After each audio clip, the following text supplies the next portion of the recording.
Did you know the word kamikaze was born in the 1200s, and it eventually killed thousands of young men in World War II? In 1274, Kublai Khan launched a massive invasion of Japan. Hundreds of ships, tens of thousands of soldiers. Japan had almost no answer. Then a typhoon hit and wiped out the fleet. 7 years later, Khan came back with the largest naval force the medieval world had ever seen. Over 4,000 ships. Japan braced for the end. Another typhoon.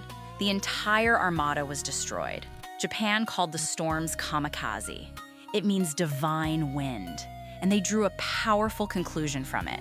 The gods themselves protected Japan. The islands were sacred, unconquerable. That belief quietly hardened over 7 centuries.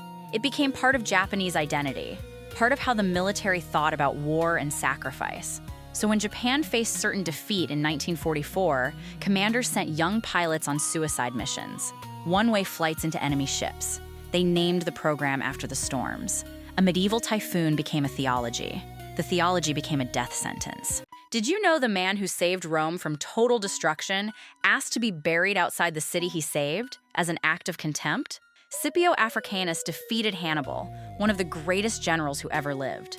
But he did it by refusing to play Hannibal's game. Instead of defending Italy, Scipio sailed directly to Carthage and attacked. Hannibal had no choice but to abandon his Italian campaign and rush home.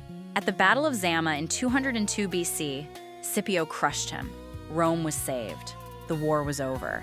But Rome's political class couldn't stand him. A senator named Cato spent years hunting Scipio with corruption charges, grinding him down through the courts and public humiliation. The charges were almost certainly fabricated. Scipio eventually walked away. He retired to his estate in Laternum and never returned to Rome.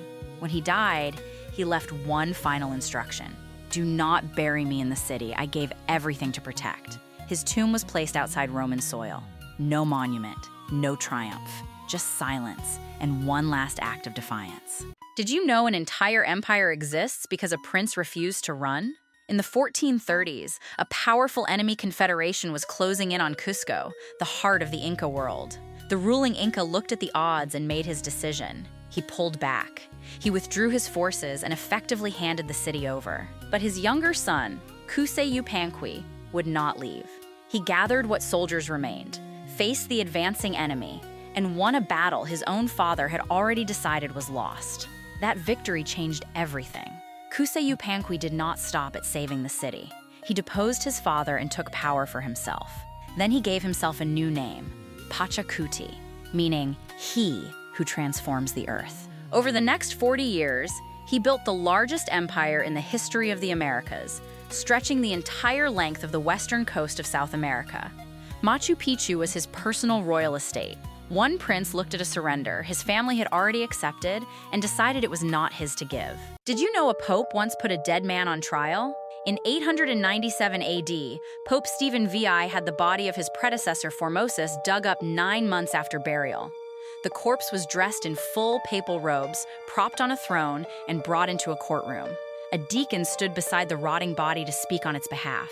The charges were perjury and violating church law. The verdict was guilty. The robes were torn off. 3 fingers from his right hand were cut away, the same fingers he had used to bless and consecrate bishops. Then the body was thrown into the Tiber River. But the people of Rome had seen enough. They rioted. Stephen VI was dragged from power and strangled in prison before the year was out. Every ruling from that trial was later annulled. Here is what makes this story unforgettable. The whole spectacle was really about power, about which faction controlled the church. Careers were destroyed, a pope was murdered, and the only man who came out looking innocent was the one who had been dead the whole time.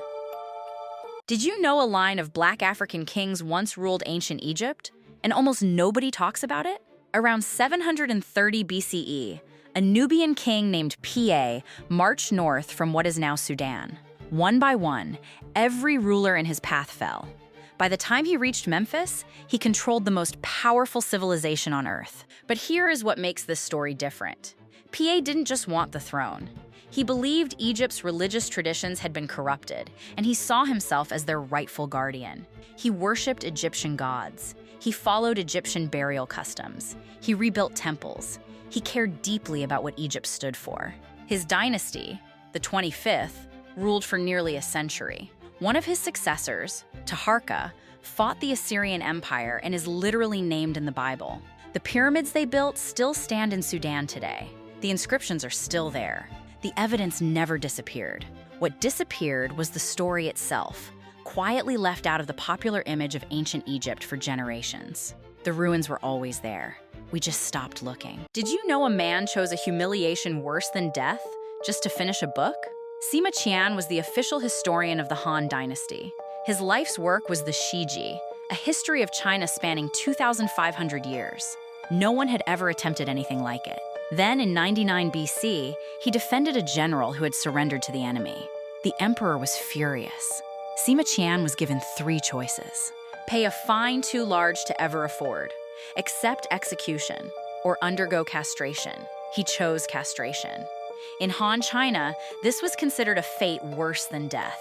A man who accepted it lost all honor. His family lost all honor. Society never let him forget it, and he had to wake up inside that shame every single day, in the imperial court, surrounded by the same people who watched it happen. But the book was not finished, so he kept writing. He finished the Shiji.